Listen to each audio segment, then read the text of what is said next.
Ajukan khulu.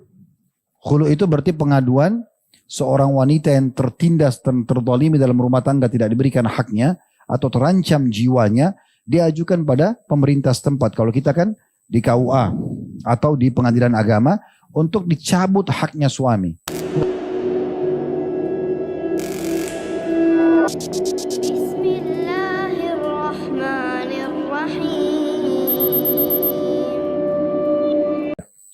Berikutnya Ustadz, bagaimana hukumnya jika seorang istri tidak mau mengurusi suami yang sakit karena penyakitnya itu terjadi karena ulah suami sendiri. Saya sebagai istri sudah menasihati sampai mulut berbusa, tapi suami tidak mau mendengarkan.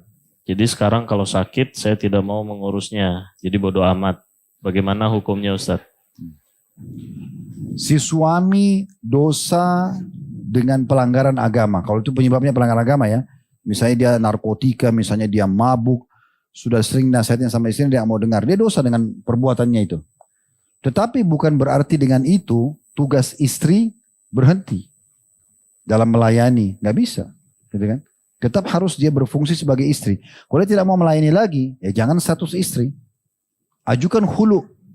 Khulu itu berarti pengaduan seorang wanita yang tertindas dan terzalimi dalam rumah tangga, tidak diberikan haknya atau terancam jiwanya, dia ajukan pada pemerintah setempat. Kalau kita kan di KUA atau di pengadilan agama untuk dicabut haknya suami.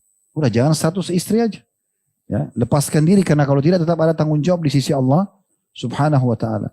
Kalau ibu tadi yang bertanya ini mengatakan, udah saya tidak mau urus karena dia sendiri yang penyebabnya, gitu kan?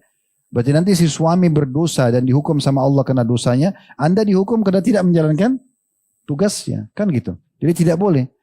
Dia dalam Islam teman-teman, kejahatan dibalas dengan kejahatan, tidak ada. Kejahatan dibalas dengan kebaikan, iya. Kan dia jahat, kita balas dengan kebaikan. Semoga dia dapat hidayah, kita doakan, kita tetap rawat. Ada orang subhanallah, justru dengan cobaan seperti ini baru dia sadar. Dari mana ibu tahu si penanya ini? Mungkin setelah sakit suaminya baru bisa sadar. Ya, banyak orang begitu. Ada orang subhanallah dinasihatin pas dia baru terjerumus dalam dosa, dia langsung sadar. Ada orang tidak, memang ditabrak dulu, memang terjadi bangkrut usahanya dulu, baru dia sadar. Ada orang begitu. Mungkin ini momen yang paling tepat membuat suami ibu sadar.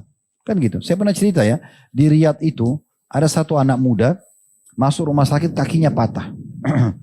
Dia sudah mungkin 3-4 tahun apa dirawat di situ. Ada seorang syekh sering keliling, pamit sama pemilik rumah sakit, keliling, minta dikasih waktu dalam rumah sakit setengah jam atau 1 jam, dia keliling semua kamar, hanya untuk berikan, ajarkan sebuah doa, bersabar misalnya, atau yang sejenisnya. Satu waktu dia keliling sampai masuk kamarnya anak muda nih, kakinya lagi digantung, dia di atas dan di semen, ya, dan dia butuh untuk perawatan intens gitu.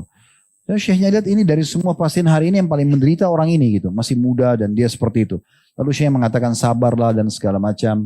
Lalu anak muda ini mengatakan, Syekh saya justru bersyukur dengan begini. Kata Syekh, kenapa kau bilang kau bersyukur? Justru Syekhnya ambil pelajaran dari situ gitu. Dia mengatakan, dulu saya ini sangat ugal-ugalan. Banyak pelanggaran yang saya lakukan. Saya tidak sholat, saya banyak ganggu orang, wah macam-macam lah semua kesalahan. Waktu saya pertama tabrakan kaki saya patah, saya nggak bisa terima. Teriak-teriak di rumah sakit ini, saya nggak bisa terima. Tapi nggak bisa buat apa-apa. Memang sudah begini, harus saya lalui. Akhirnya saya tidak mau saya harus menerima, dan mulailah saya membenahi diri.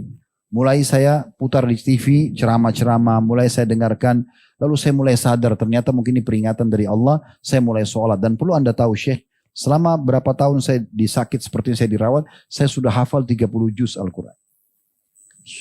Justru di saat saya di rumah sakit banyak waktu, saya mulai sadar, saya mulai itu. Jadi saya bersyukur dengan adanya ujian ini. Jadi ada orang subhanallah dengan ujian itu justru dia jadi sadar. Mungkin ibu subhanallah selama berapa tahun ini sudah bersabar kan gitu. Kenapa saat seperti ini tidak bersabar? Mungkin pada saat ibu nasihatin dia tidak seterima, Allah datangkan hukuman supaya dia bisa menerima kalau dia harus berubah. Allahu a'lam. Ya.